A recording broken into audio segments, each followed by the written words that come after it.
मित्रांनो नमस्कार. कायदेशीर माहिती देणाऱ्या माझ्या यूट्यूब चॅनलमध्ये तुमचं स्वागत आहे. आजचा विषय जरा गंमतशीर आहे. जुन्या काळातील पोलिसांना गुन्हेगार घाबरायचे. खरंच मी म्हणते ते बरोबर आहे. नीट विचार करून बघा. पूर्वी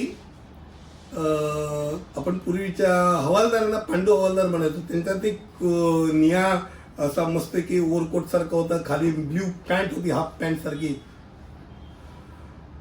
आणि आता तो हिट पिक्चर असल्याकारणे पांडू हवालदार हे नाव पडलं. पण ते हातात एक काठी घेऊन आणि तोंडात शिटी, आणि तो काठी असा आपटात आपटात यायचा. शिटी वाजवली त्या रस्त्यावरती काय विषाद आहे.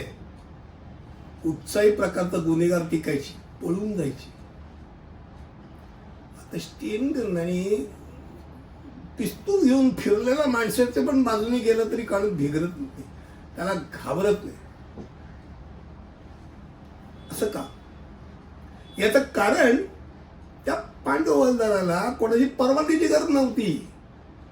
तो हातातली काठी जसा रस्त्यावरती आपटायचा ना, तसा समोरचा आला आणि काही तर त्याला वाटतं ना, राप रूप राप सुरू, फटाफट मारून तर. त्यामुळे बाबा ह्याला कोणाच्या परवानगीची गरज नाही. वरती कोण साहेबांनी आदेश दिला तर मारेल, तो स्वतःच्या दाखलीने मारायला सुरुवात करणार. त्यामुळे घाबरायची.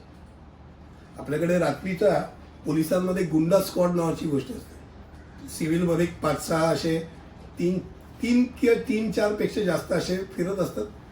कुठे काय कोणी उलटं पुलटं काही दिसतंय का, आणि तिथे त्यांना मात्र तीच एक जसं पांडू हवालदारासारखं चौकशी करणार, उत्तर नाही मिळालं तर मारण्याची पूर्णपणे मुभा असते.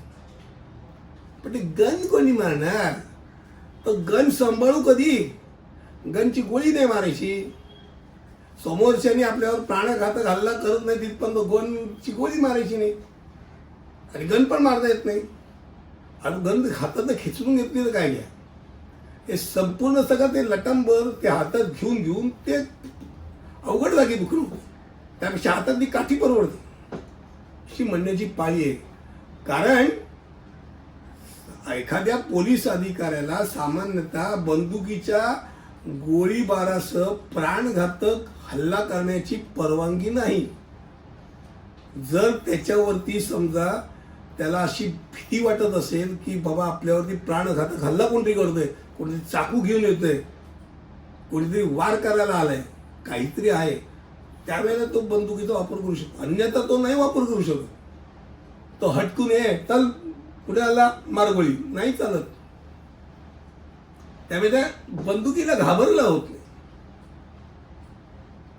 आता ज्या ठिकाणी त्याला जर तशी गरज वाटली, ती गरज मॉब आला, मॉब नेऊन आता काठ्यापिठे घेऊन कुठे काहीतरी करतायत, मारायचा प्रयत्न करतायत, वाचवण्याकरता गोळी, पण त्याला सुद्धा काही नॉर्म्स आहेत. हवेच गोळी झाडणं, मग झाडायचीच असेल तर पहिल्यांदा प्राणघातकरित्या न मारता पायावरती कुठेतरी मारणं, आणि मग त्यातूनही ना ऐकत असेल वॉर्निंग देऊन सुद्धा मग त्यांनी गोळी झाडणं.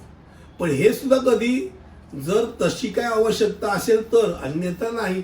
नॉर्मल कोर्समध्ये हे काही घडतच नाही. त्यामुळे अधिकाऱ्यांनी धोक्याच्या पातळीचं मूल्यांकन करावं लागतं. त्याशिवाय तो वापरू शकत नाही. वरिष्ठांच्या आदेशाशिवाय गोळीबार करू शकत. दुसरी गोष्ट म्हणजे त्याच्या डोक्यात हे ठेवावं लागतं, मानवी हक्क आयोग.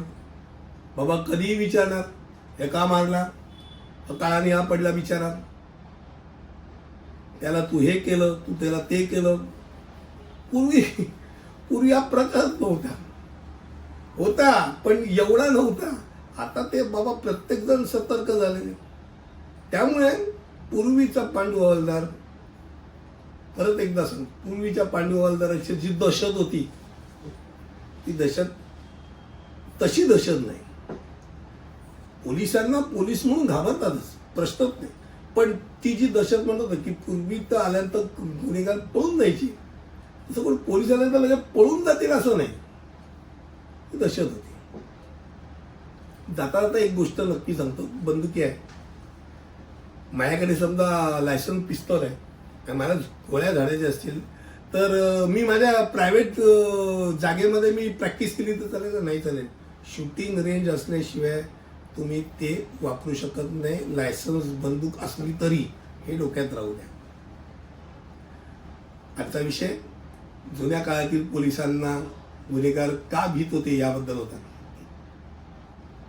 डोळ्यासमोर कल्पना आलीच असेल. पुढच्या व्हिडिओमध्ये वेगळीच काहीतरी कल्पना घेऊन येईल. तिथपर्यंत इथेच थांबतो. धन्यवाद.